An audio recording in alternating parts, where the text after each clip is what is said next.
world, whoever follows me will never walk in darkness, but will have the light of life in him. Now, Jesus is not saying that if we follow him, all the darkness will just magically go away. When we celebrate the birth of Jesus, we're not denying that darkness isn't still around us, but we are declaring that darkness does not have the last word. It will get better, because Christmas declares that God will not leave us in the dark. Amen. Friends, listen to me. Life is hard, and dark happens to everybody. Sorrow, trouble, and pain never take a holiday. But the birth of Jesus makes it possible for us to interpret everything we're going through right now in a new light. It will get better. John writes, the true light that gives light to everyone was coming into the world. The Word became flesh and made his dwelling among us. We have seen his glory, the glory of the one and only Son who came from the Father, full of grace and truth. God has no equal, but he does have an enemy. And his enemy is called the Prince of Darkness. And this dark prince is selling a narrative that he wants you to buy that says despair trumps hope, and hate trumps love, and fear trumps faith, and then we die.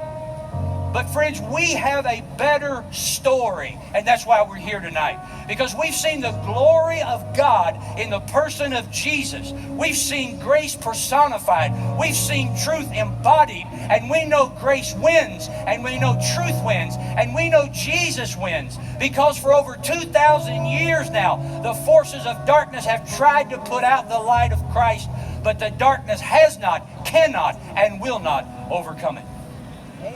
Amen. In May of 2018, a little boy named Brody Allen from Coleraine Township, it's a suburb of Cincinnati, Ohio, not far from where I grew up.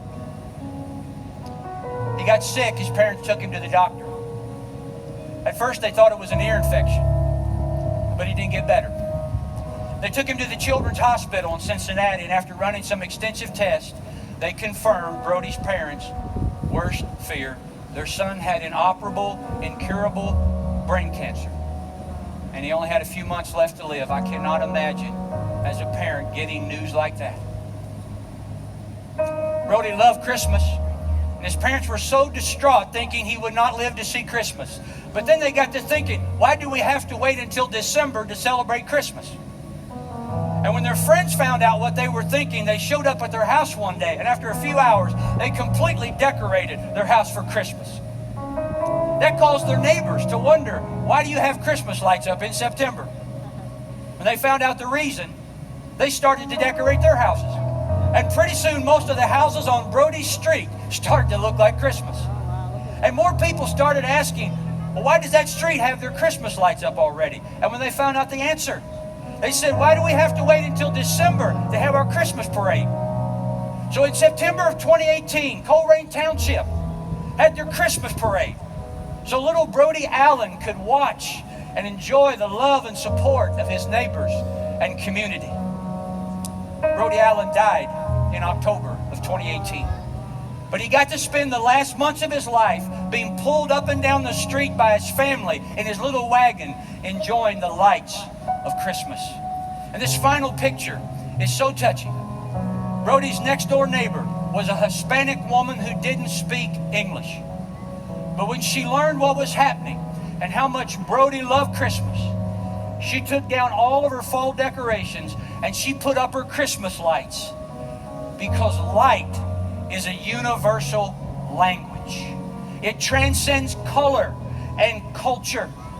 No matter who you are or where you're from, you want to believe that light will conquer darkness, and that darkness does not get the last word. Jesus, the light of the world, does. Listen to our band as they sing this song.